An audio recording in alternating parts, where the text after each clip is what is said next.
Bismillahirrahmanirrahim. Assalamualaikum warahmatullahi wabarakatuh. Baik, pada pembahasan kali ini yakni rencana pembangunan jangka panjang menengah daerah atau RPJMD. Jadi, yang pertama yakni pengertian dari RPJMD. Nah, rencana pembangunan jangka menengah daerah merupakan penjabaran dari visi, misi, dan program kepala daerah yang penyusunannya berpedoman pada rencana pembangunan jangka panjang daerah dan memperhatikan rencana pembangunan jangka menengah nasional. Adapun tujuan dari RPJMD yakni untuk menjadi acuan dasar pemecahan permasalahan daerah melalui koordinasi antar pelaku pembangunan, integrasi, sinkronisasi, dan sinergi antar fungsi pemerintahan daerah maupun pemerintah pusat, partisipasi masyarakat, serta penggunaan sumber daya secara efisien, efektif, berkeadilan, dan berkelanjutan.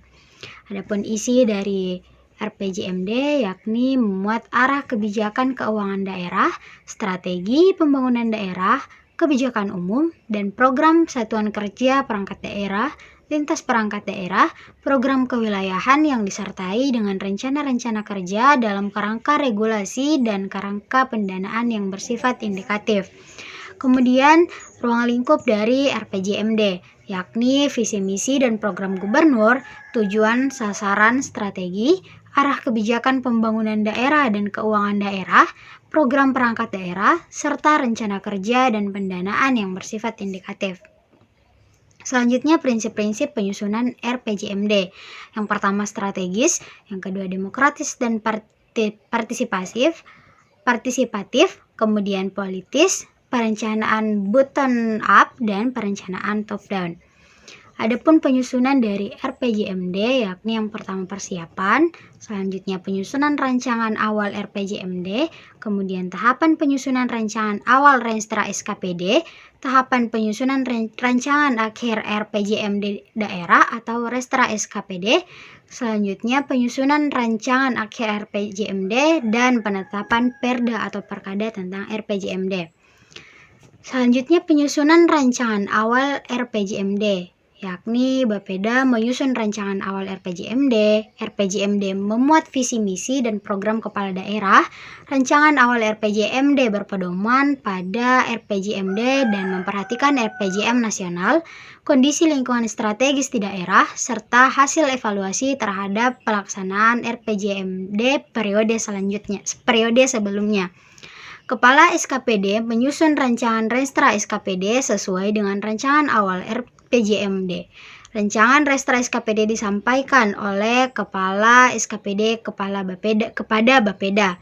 Bapeda menyempurnakan rancangan awal RPJMD menjadi rancangan RPJMD dengan menggunakan rancangan Restra SKPD sebagai masukan.